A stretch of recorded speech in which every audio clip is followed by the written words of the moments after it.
Bem, então, em primeiro lugar, também gostaria de agradecer o convite de estar aqui e parabenizar, né, esse grupo que não mediu esforços para que esse evento acontecesse, né? Então, a Flávia e a Márcia, parabéns pelo evento. Acho que todo mundo já falou de manhã o quanto é oportuno nós estarmos aqui, né, hoje conversando sobre um tema tão importante. O que eu vou conversar hoje com vocês é, na verdade, propor uma reflexão a partir da tese de doutoramento que eu defendi na Unicamp ainda em 2015 e que, na época, problematizava o projeto do IPHAN lançado em 2007 e concluído, né, entre aspas, em 2011, chamado Roteiros Nacionais de Imigração. Então, esse projeto, que acho que deu bastante o que falar, né, na época do lançamento, justamente por ele representar, por ele ser uma síntese de algumas das minorias, até então, né, pouco atendidas pela política do IPHAN, né, ele se concretiza e ele, na verdade, nasce, né, em Santa Catarina, e foi pensado para se expandir para outros estados, né? Então, na verdade, esse projeto ele foi uma espécie de consórcio entre o IPHAN, a Fundação Catarinense de Cultura, que é o órgão de preservação do Estado de Santa Catarina, e os municípios envolvidos com esses mais de 200 bens levantados e inventariados para preservação na região de colonização, né, italiana, alemã, polonesa, ucraniana, né, de Santa Catarina. Então, a ideia era valorizar esse patrimônio. E para que isso fosse levado a cabo, então se pensou em 3 pontos específicos, né? Inventariar esses bens culturais, num primeiro momento, que fossem então considerados significativos desse processo de migração. Depois, então, seriam selecionados esses bens para que fossem salvaguardados e inscritos, né, em nível federal, estadual e municipal, e que a partir daí fossem instituídas rotas ou roteiros turísticos para poder valorizar não só os bens desses grupos selecionados até então, mas também para valorizar o território nos quais esses bens e essas pessoas estavam, né, morando, para evitar, entre outras coisas, êxodo rural e tudo mais. Essa era a ideia. Bom, existiram várias justificativas para esse projeto existir, né? A justificativa explícita era justamente a existência de um investimento de pesquisa que desde a década de 80 existia na Fundação Catarinense de Cultura. Eu vou tentar mostrar aqui que projetos eram esses, e realmente foram projetos de fôlego, né? Foram anos de intensa pesquisa, de produção de muito material. Essa, então, era a justificativa explícita. Outras justificativas não tão implícitas era também de verificar de quem estava à frente dos órgãos de preservação nesse momento, né? Eu acho que é muito importante a gente não perder também a perspectiva de com quem que o IPHAN dialoga, né, no caso em nível estadual, e quem são essas pessoas que articulam essas conversas, esses diálogos. Bom, então o que houve de fato foi que em maio de 2011, na 67ª reunião do Conselho Consultivo, foi aprovado o tombamento em conjunto de 61 bens identificados como patrimônio cultural de alemães, italianos, poloneses e ucranianos, presentes no estado catarinense. E, além de meses depois, né, num processo que também provocou bastante ruído, ser atribuída a primeira chancela da paisagem cultural a um núcleo, né, um núcleo colonial localizado exatamente na área de abrangência do projeto dos roteiros, né? Bom, esse projeto ele dá visibilidade para o estado de Santa Catarina, que até então era praticamente ausente dos debates mais substanciais quando se falava de preservação do patrimônio cultural, né? Então, ele acaba por construir a identificação do patrimônio catarinense com o caráter étnico, que é muito característico das ações de preservação presentes no Estado, então, durante os anos 80, né? Aqui eu não vou entrar no mérito de que patrimônio ele elegeu, como é que construiu, enfim, o que resultou nesse projeto, que eu acho que isso pode ficar para o nosso debate depois, mas pensar um pouco, né? E aí a minha questão, problema aqui, né? Como é que o Estado se articulou? Quais foram essas políticas desenvolvidas ao longo dos anos 80 que contribuíram para que esse projeto, em 2011, ele fosse levado a cabo, tivesse êxito, né? Afinal de contas, foi lançado em nível nacional um projeto que foi gestado no estado de Santa Catarina. E que projetos foram esses, afinal, né? Como é que o projeto Roteiros conseguiu se consolidar aproveitando esse discurso que já existia nos anos 80? Bom, eu considerei então como um referencial teórico, né, a ideia de campo, né, como espaço de tensão, pensado pelo Bourdieu, e metodologicamente então pensei em analisar, além da historiografia catarinense sobre o que é, né, uma identidade regional, pensei então em fazer a leitura dos projetos desenvolvidos durante os anos 80, né? Bom, então assim, para começar essa conversa, era interessante pensar qual é o lugar do patrimônio do imigrante no Brasil, né? Já foi falado de manhã sobre alguns desses tombamentos, então eu tentei pensar mais ou menos assim. Antes dos anos 80, o que a gente teve de patrimônio do imigrante tombado em nível nacional, durante os anos 80 e depois dos anos 80, né? Então, muito embora antes dos anos 80 a gente tenha dois patrimônios que são super significativos para o sul, né, principalmente para o sul do país, que são, né, o Palácio dos Príncipes e o Cemitério Protestante em Joinville, muito embora esses dois tombamentos eles não representem, na verdade, nenhuma política contundente de proteção desse patrimônio, até porque são dois tombamentos interessantes, né, analisados muito melhor pelo Diego, né, que defendeu a tese há pouco tempo, mas que vale a pena a gente pensar um pouquinho. Assim. O próprio Palácio dos Príncipes, que tem esse nome mesmo sem ter sido, né, residência oficial dos príncipes de Joinville, que teriam morado, né, em Joinville, ele é entendido como um processo de tombamento ligado à imigração, porque ele se transformou em Museu Nacional da Imigração, né, na década de 50, e porque desde então coleciona objetos oriundos desses processos. O Cemitério Protestante, muito embora faça referência, né, aos alemães, o próprio parecer emblemático do Lúcio Costa o considera muito mais um objeto pensado a partir da paisagem natural ao qual ele está inscrito, né, quando ele diz que ele dá uma impressão de cultivado abandono, do que propriamente pelas questões relativas à imigração. Mas são dois tombamentos importantes de a gente prestar atenção.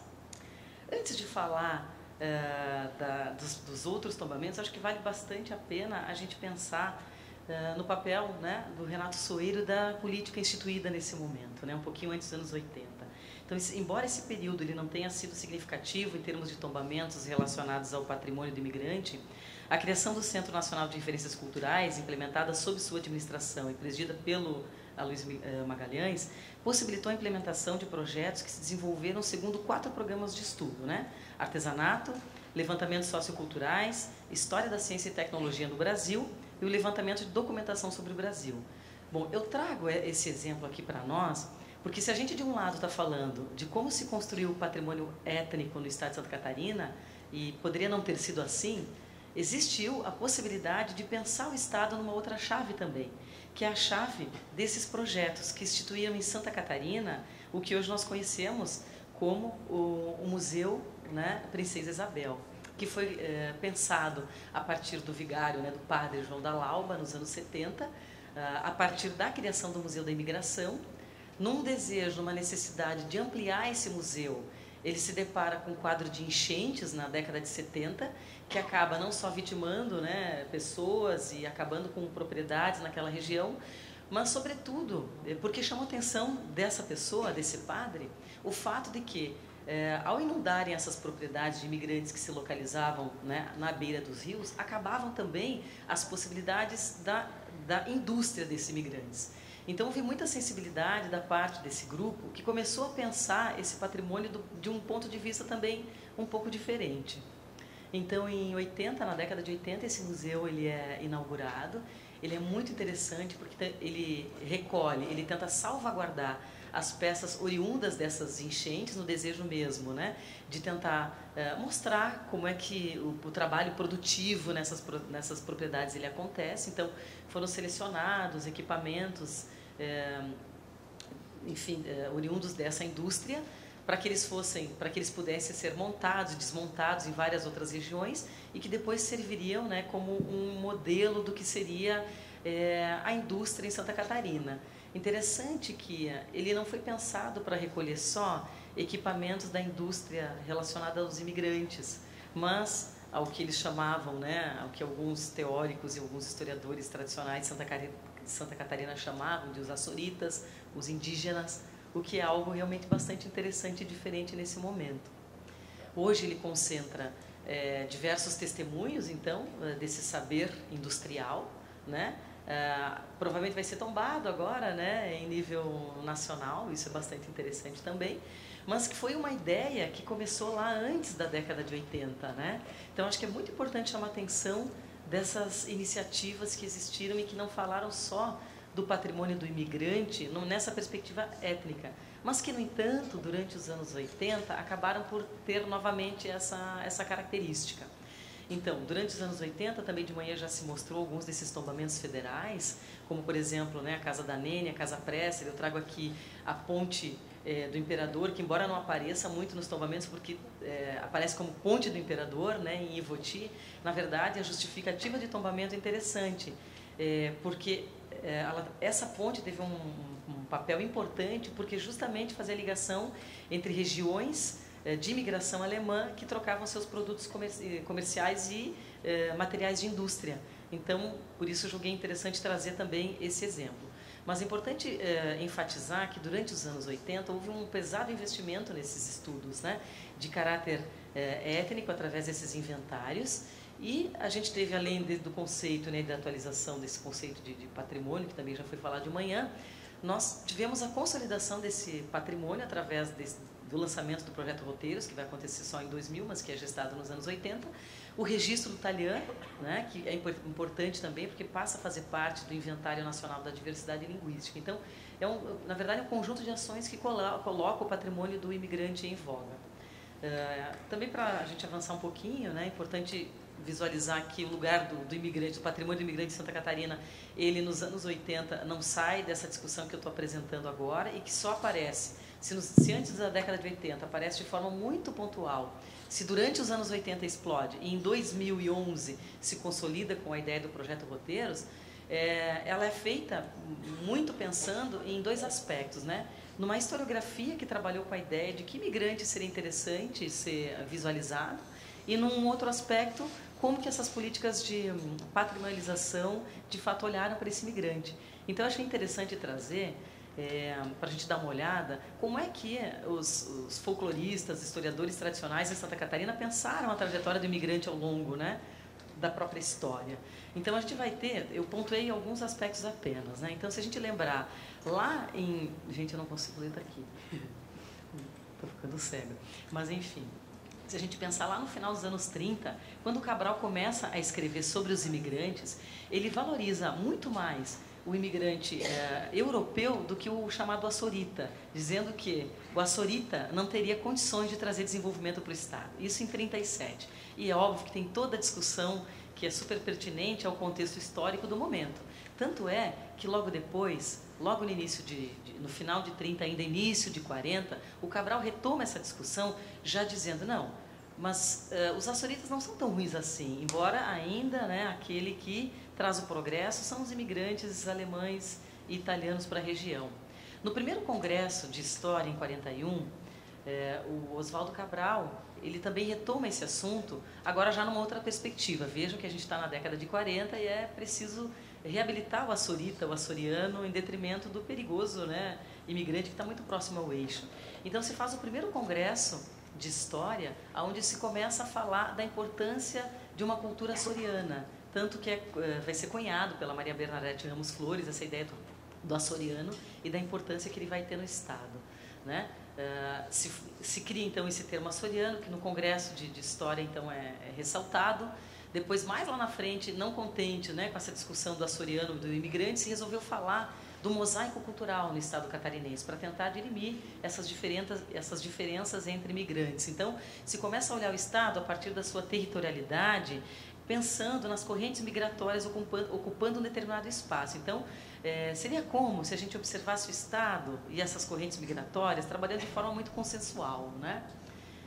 Na década de 70, e aí aparece um discurso interessante do Teobaldo Jamudá, que é um dos técnicos do patrimônio em Santa Catarina, que cria um conceito chamado catarinencismo, que tenta, da mesma forma, trazer imigrantes, açoritas e outras diferenças culturais para dentro desse bojo, para que não se tenha mais essa discussão forte, né, da etnia.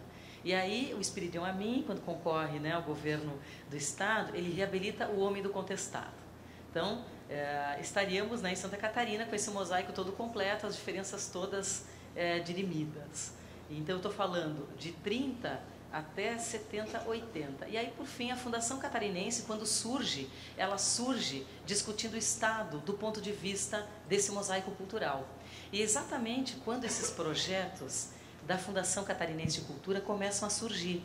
Na década de 80, quando a Fundação enfim, se organiza, e é preciso lembrar também que o Rio Grande do Sul e Santa Catarina estavam juntos até final da década de 80, então, quando a gente fala de um tipo de patrimônio para Santa Catarina, a gente também estende essa visão ao Rio Grande do Sul, né? Claro, com as devidas especificidades, mas está na mesma lógica de preservação do patrimônio étnico. Depois a gente até pode conversar de por que o Rio Grande do Sul acabou não indo tanto nessa chave como Santa Catarina, né? Mas, enfim, vale a pena, acho que ressaltar isso. Então, eu queria mostrar pontualmente 5 projetos que foram a partir dos quais o projeto Roteiros Nacionais de Imigração eles começam a ser pensados e o que é que eles trazem. Ao que tudo indica, o primeiro projeto que foi instituído foi esse, né, do Patrimônio da Imigração Alemã, um seminário sobre o desenvolvimento urbano e a preservação do patrimônio histórico em 81, a partir de um convênio feito entre a Alemanha e Santa Catarina, que promoveu um levantamento fotográfico da arquitetura em Chaimel feita no estado de Santa Catarina. Então, Blumenau, Joinville e essa região toda passou por um processo, né, de levantamento fotográfico e uma grande exposição foi feita em detrimento disso. Esse primeiro levantamento, ele serviu de base para um outro projeto chamado de Correntes Migratórias, que todos eles feitos em parceria da Fundação com o IFAM. Eu acho que esse é um dado também interessante, que tinha como base e como lógica primeira o cadastramento de edificações de importância no contexto de várias etnias que compunham o panorama do Estado. No entanto, as fichas que a gente pôde ver, né, ao longo da pesquisa mostraram que o levantamento, que tinha todo o espaço para a discussão histórica, ele fica em branco, mas que toda a parte arquitetônica trabalhava muito com a questão do enxaimel e da arquitetura. Em 83, quando o projeto Correntes Migratórias ele iria ser renovado, uma outra enchente, né, destruiu parte da região do Vale, né, de Santa Catarina, e ao invés de continuar aquele inventário de correntes migratórias diversas, teve que partir para o inventário de emergência. E esse inventário de emergência foi o quê? O cadastramento dessas propriedades, dessas residências, né, desses bens culturais que tinham sido atingidos. Então, dos 200 bens levantados, 86 eram ligados, né, de alguma forma à imigração alemã, porque verificadas através da arquitetura, né? Sempre lembrando aqui do enxaimel. Esse projeto ele acaba dando origem a um outro em 86, que foi o inventário então da imigração alemã, haja vista a perda, né, por conta da enchente. E esse inventário foi muito importante, porque além de ele ter salvaguardado e apontado para salvaguardar esses bens culturais, ele criou um plano de desenvolvimento e valorização do legado do imigrante alemão no Estado, que é fantástico, é um plano que vai começar a deliberar a partir do uso do solo, da propriedade, e é a primeira vez que se fala em itinerários turísticos e roteiros culturais para os bens culturais da imigração. Rapidamente, para encaminhar para a conclusão já, esse inventário, então, ele dá origem a um outro projeto, que é o Projeto Roteiros Culturais. Então, é a primeira vez também na história desses projetos que se fala do patrimônio cultural como um bem, né, como uma possibilidade de relação com o turismo. E aqui também um projeto Roteiros Culturais que começa a aparecer na região de imigração alemã. No entanto, quando foram implementar esse projeto, a própria regional do IFAM, em Santa Catarina, né, percebeu que tinha sido dado muita atenção para o patrimônio da imigração alemã. Então, resolveram criar itinerários também para a região de colonização de imigração italiana. Então, foram elaborados, né, 5 roteiros culturais que deviam, então, ser postos em prática para que se conhecesse essa territorialidade e esse patrimônio. A partir desses, mais 3 projetos envolvendo identidade regional foram pensados até combinar com a ideia dos roteiros, né, nacionais de imigração, que cria, então, um tipo de imigrante, que inventa uma identidade étnica para o Estado, que institui os roteiros, né, e, enfim, toda a discussão da qual a gente já conhece, que pode depois retomar no nosso debate. Então, são 61 bens inventariados. Na verdade, o projeto era para envolver, né, alemães, italianos, ucranianos e poloneses. Dos 61 bens, 58 foram alemães e italianos, as demais etnias. Então, está muito claro, né, que patrimônio ficou evidente, né? Então, para concluir mesmo, né, essa reflexão ela tem o objetivo de trazer alguns pontos. Bom, primeiro, pensar no diálogo que o IFAM faz com as instituições de preservação dos estados, para que a gente possa pensar que IFAMs são esses, né? Se a gente pensar que o mesmo IFAM que não olhou, por exemplo, para os terreiros no norte e que só olha para o patrimônio na imigração do sul, a gente pode pensar que não tem terreiro no sul, né? Como a professora Márcia falava já de manhã, da mesma forma que não existe imigração em outros lugares do Brasil, né? Então, acho que a gente precisa pensar como é que se articula essa conversa, quem são os atores do patrimônio, né? Que a gente precisa fazer referência ao arquiteto Dalmo Vieira, que esteve à frente do Departamento de Preservação quando o projeto Roteiros de Migração ele foi votado, né? E, enfim, então pensar nessas personalidades também que fazem esse meio de campo e que levam essas demandas regionais, né? Por o órgão federal. Pensar nesses projetos que atribuíram ao tombamento um papel importante, né? Então acho que repensar mesmo o papel do tombamento, se é para pensar na diversidade, que diversidade está sendo pensada, e acho que a gente precisa pensar que teve um papel muito importante nos anos 80, que de fato, né, outros atores foram ouvidos, mas o que acabou sendo construído, né? Então acho que esse é o convite para a gente pensar. E esse migrante em pauta, ele é caracterizado, sobretudo, né, por possuir uma pequena propriedade rural, por trabalhar nela de forma quase que exclusivamente artesanal e por representar isso algo de singular, que até então não aparecia nos demais tombamentos. E, por fim, né, pensar se essa diversidade proposta durante esse período ela foi realmente tão diversa assim.